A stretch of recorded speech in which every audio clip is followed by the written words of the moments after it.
তো hello viewers, আজকে আমরা যে বিষয়টা জানবো সেটা হচ্ছে হাইপোপিয়া অথবা ফ্রন্ট সাইটেড। তো 1 নম্বর এটা আছে, 2 নম্বরে কি আছে মিওপিয়া অথবা নিয়ার সাইটেড। তো আজকে আমরা এই বিষয়ে জানবো। তো প্রথমে আমরা 1 নম্বর কেসটা জানবো। তো 1 নম্বর যেটা আছে সেই কেসটাতে আমরা দূরের জিনিস আমরা স্পষ্ট দেখব আর কাছের জিনিস অস্পষ্ট দেখব, যেটাকে আমরা ব্লার বলে থাকি বা আবছা। ঠিক আছে, তো এই কাছের জিনিসটা স্পষ্ট করতে হলে আমাদের লেন্স ব্যবহার করতে হবে। তো এখানে আমরা যে বিষয়টা বলছি আমরা চোখের ক্ষেত্রে বলছি। অনেকে দেখবে দূরের জিনিস দেখে কিন্তু কাছের জিনিস অস্পষ্ট দেখে, আবার অনেকে কাছের জিনিস অস্পষ্ট দেখে কিন্তু দূরের জিনিসটা স্পষ্ট দেখে। তো আজকে আমরা এই বিষয় নিয়ে কিন্তু আলোচনা করছি।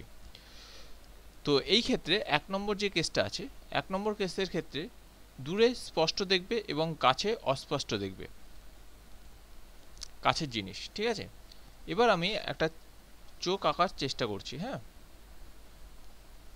আচ্ছা, চোখের যে লেন্সটা থাকে সেটা কিন্তু উত্তল লেন্স। ঠিক আছে, এখানে আমি একটা লেন্স আঁকলাম আর আমাদের চোখের যে বলটা সেখানে এরকম হয়, আর এইখানটা ঠিক রেটিনাটা থাকে, সেটা আমরা সকলে জানি, তাই তো? ঠিক এখানে রেটিনাটা থাকে এর মাঝ বরাবর। তো এখানে আমি এই উত্তল লেন্সটা আঁকবো। ঠিক আছে, উত্তল লেন্স আঁকছি এখানে ঠিক এই বরাবর, এটা উত্তল লেন্স। তো কাছের জিনিস অস্পষ্ট আছে, মানে কাছের জিনিস অস্পষ্ট, সেটাকে স্পষ্ট দেখতে হলে এখানে আমাকে উত্তল লেন্সটা ব্যবহার করতে হবে। ঠিক আছে, এখান থেকে আলোক রশ্মিগুলো আসছে, এসে এটা সমান্তরাল হবে। ঠিক আছে, এখানে আলোক রশ্মিটা আসছে। চোখের ক্ষেত্রে কি হবে, যারা কাছের জিনিস অস্পষ্ট দেখছে। ঠিক আছে, এখানে আমি লেন্সটা দেখাচ্ছি, আগে আমাদের লেন্স দেখানো উচিত ছিল না, যাই হোক আমি দেখাচ্ছি। লেন্সের ক্ষেত্রে এখানে আমাদের কি হয়, সরি, এখানটা লেন্সটা কাছে চলে আসে, তাই তো? রশ্মিগুলো একটা বিন্দুতে গিয়ে মিলিত হয়, তাই তো? তো এই ক্ষেত্রে এখান থেকে আবার উত্তল লেন্সে পড়ছে, এখানেও এই লেন্সটা কি উত্তল লেন্স, তো এখান থেকেও আবার শুরু হবে, পুরো এই রেটিনাতে গিয়ে মিশবে। তাহলেই কিন্তু আমাকে আমার সামনের যে অবজেক্টটা আছে সেটা আমি দেখতে পারবো, কাছের যে সামনে যে অবজেক্টটা থাকবে সেটা আমি স্পষ্ট দেখতে পারবো। তো এটা গেল উত্তল লেন্সের ক্ষেত্রে। উত্তল লেন্সের আমাদের চোখের যে রেটিনাটা যে যে জায়গাটা পড়ে সেটা আমরা দেখাচ্ছি। এটাকে একটু ছোট করে নিই, তাহলে সুবিধা হবে।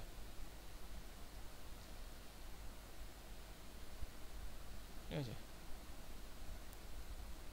এটা গেল লেন্স লাগানো হলো। লেন্স ছাড়াটা কি হবে সেটা একবার আমরা দেখে নিই। তো এখানে প্রথমে আমাদের চোখের একটা লেন্স থাকে, সেটা কি লেন্স বললাম এইমাত্র, সেটা হচ্ছে উত্তল লেন্স থাকে বা কনভেক্স লেন্স, তাই তো? তো এবার আমি আঁকার চেষ্টা করছি এটা। তো এখানে আমাদের চোখের রেটিনাটা থাকে।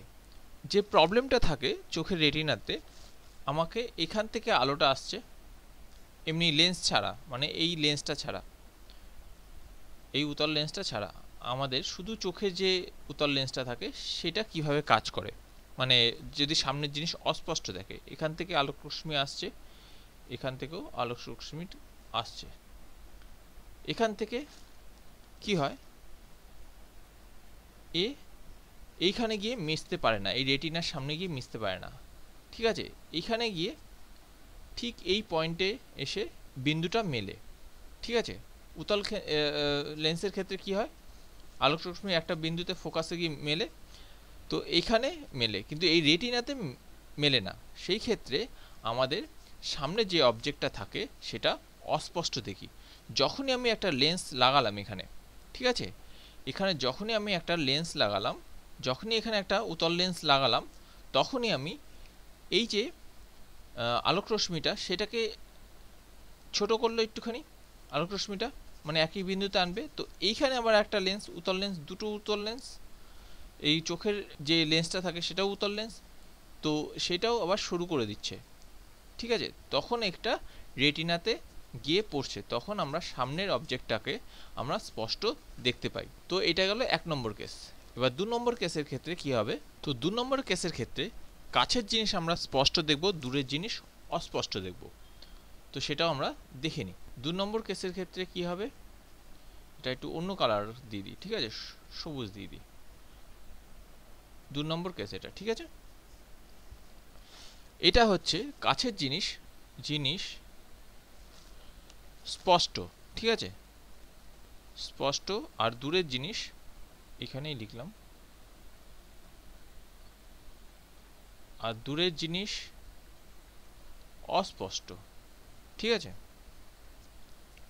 তো সেই ক্ষেত্রে প্রথমে আমাদের সাধারণ যে চোখটা থাকবে সেইটাই আমরা প্রথমে আঁকার চেষ্টা করি, লেন্স ছাড়া, ঠিক আছে। এটা অবতল লেন্স থাকবে, এটার ক্ষেত্রে কি গেল, উত্তল লেন্স, উত্তল লেন্স, আর এটা যাচ্ছে অবতল লেন্সের ক্ষেত্রে, ঠিক আছে। এটা কি, এখানে অবতল লেন্সের ব্যবহার করা হবে, ঠিক আছে, সেটা আমরা দেখি, ঠিক আছে। তো প্রথমে আমরা একটা লেন্স আঁকবো, সেটা কিসের, চোখের লেন্স, সাধারণ খালি চোখে যে চশমা ছাড়া, সেটা আমরা আঁকি। হোয়াইট করে দিলাম, এখানে গোল একটা থাকবে, এটা আমাদের চোখ, ঠিক আছে। জানি আঁকাটা ভালো হচ্ছে না, আর এখানে আমাদের রেটিনাটা থাকে।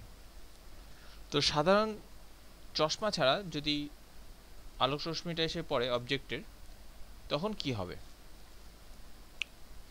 মানে এই ফলটা কোথায় দাঁড়াবে, তখন যেটা হবে সেটা হচ্ছে এরকম ভাবে পড়বে, এই বিন্দুতে এসেই ফোকাসটা থাকবে, ফোকাসটা এখানে এসে মিলিত হবে, ঠিক আছে। এটা কি উত্তল লেন্স, আমি একটু আগেই বললাম আমাদের চোখের যে লেন্সটা সেটা সবসময় উত্তল লেন্স থাকে।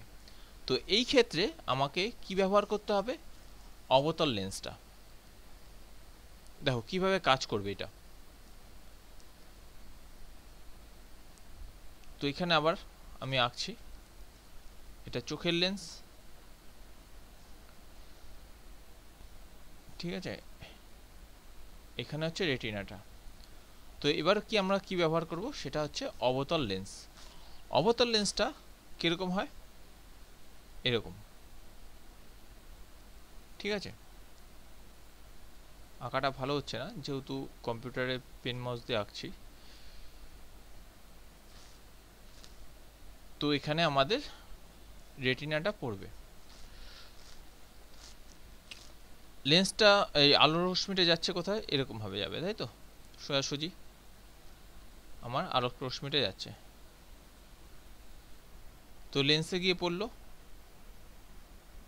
তো এখান থেকে পড়ে এটা কি হবে, এটা লেন্স আলোক রশ্মিটা এরকম বেঁকে যাবে, সেটা আমরা জানি। উত্তল লেন্সে একটা বিন্দুতে মিলিত হয়, আর অবতল লেন্সে একটু সরে যায়, ঠিক আছে। তো এইটা কি উত্তল লেন্স, আমাদের চোখের যে লেন্সটা সেটা উত্তল লেন্স। এ কি করবে, এ আবার সরু করে দেবে, পুরো রেটিনাতে গিয়ে পৌঁছাবে লেন্সটা। এই উত্তল লেন্স তখন কি করবে, এটা আবার বিন্দুতে এসে মিলিত করবে, মিলিত করার ফলে একদম রেটিনাতে গিয়ে মিলবে, তখন আমরা চোখে দেখতে পারবো। কি দেখতে পারবো, আমরা দূরের জিনিসটা আমরা সহজেই তখন দেখতে পারবো, ঠিক আছে। তো এখানে কি ব্যবহার করা হলো, এখানে অবতল লেন্স ব্যবহার করা হলো, এই লেন্সটা আমার ব্যবহার করা হলো। তো আজকে এই বিষয় নিয়ে আলোচনা করার ছিল। তো আজকের ভিডিওটা এই পর্যন্ত, দেখা হচ্ছে নেক্সট ভিডিওতে। ভিডিওটা ভালো লাগলে অবশ্যই লাইক করো, দেখা হবে নেক্সট ভিডিওতে। Thank you.